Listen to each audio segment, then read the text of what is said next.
In this documentary, told with historical accuracy and cinematic tension, we reveal how the Ku Klux Klan, one of the darkest organizations in United States history, didn't disappear, it just changed its form.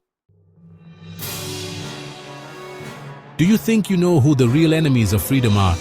Get ready to discover how hate recycles, adapts, and survives to this day. On social media, in patriotic speeches, in the shadows of power. They wore white, but they weren't saints. They were shadows sewn into fabric and blood.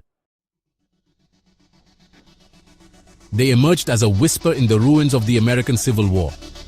A group of 6 men, Confederate veterans, frustrated, disarmed, but not defeated.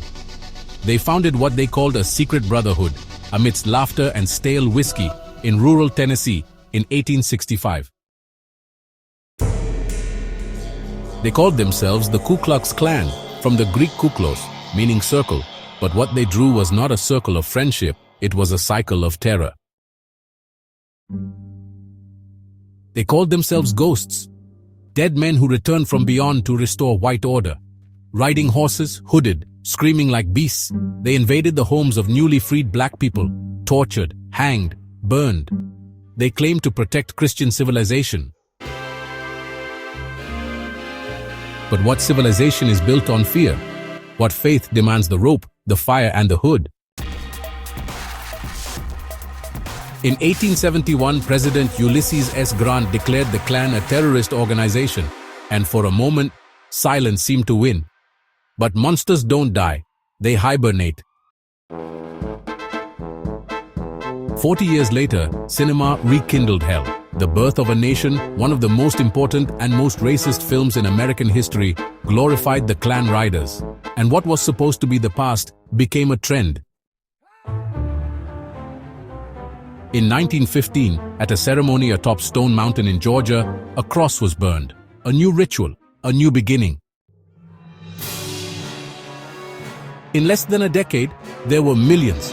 Police officers, judges, pastors, congressmen, businessmen. They marched in Washington as if they were heroes. But listen, the real patriots were in basements, being beaten.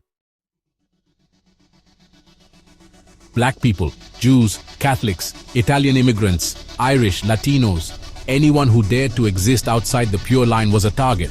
The Klan promoted lynchings as if they were picnics. Entire families watched executions as if they were movies. Children received postcards with corpses. An institutionalized terror, a normalized hate. But why did so many join? What drives a man to hide his face and commit atrocities in the name of purity?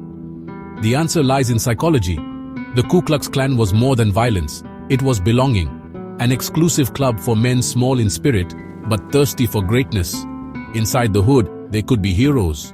Outside of it, they were just miserable. The fear of the different, the fear of losing status, the fear that the world would change. This fear is fuel, and the Klan was the spark. In the 1960s, the fight for civil rights reawakened the monster. Black churches were blown up with dynamite. Activists were persecuted, killed, burned alive. Hate traded the horse for the car, the torch for the bomb. Malcolm X was silenced. Medgar Evers was assassinated at his doorstep. 3 children died in Birmingham, and the sound of the burning cross echoed again through the hills of the South. The FBI infiltrated agents. Scandals came to light.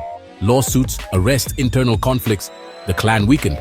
But again, it didn't die. It just fragmented. Like a snake that breaks into pieces, each more venomous than the last. Branches emerged, patriotic movements, white Christians, protecting America, all disguised, all recycled. Today the hood has changed shape. It presents itself as political debate, sometimes as national pride, and at other times as freedom of speech. They march in Charlottesville. They do live streams on YouTube. They organize anonymous forums, and they shout slogans as if they were victims. But the DNA of hate is there.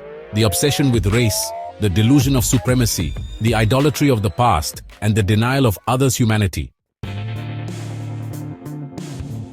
The Ku Klux Klan is, yes, part of American history, but it is also the ghost that still walks alongside the present.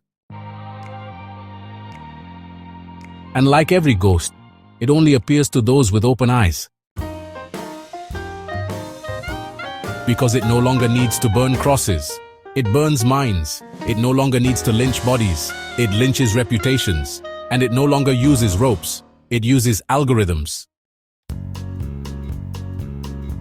Today's Klan isn't in secret meetings. It's in comments, in podcasts, in political parties, in fake smiles. The hood, today, may be invisible, but the shadow it casts is real. And in the end, the question remains, if evil knocks at your door, but comes dressed as tradition, as authority, as defense of morality, will you recognize it? Or will you applaud? The Ku Klux Klan isn't just history, it's a warning. And silence sometimes is the most dangerous hood of all. Knowledge is resistance, denouncing is a duty, remembering is protecting the future.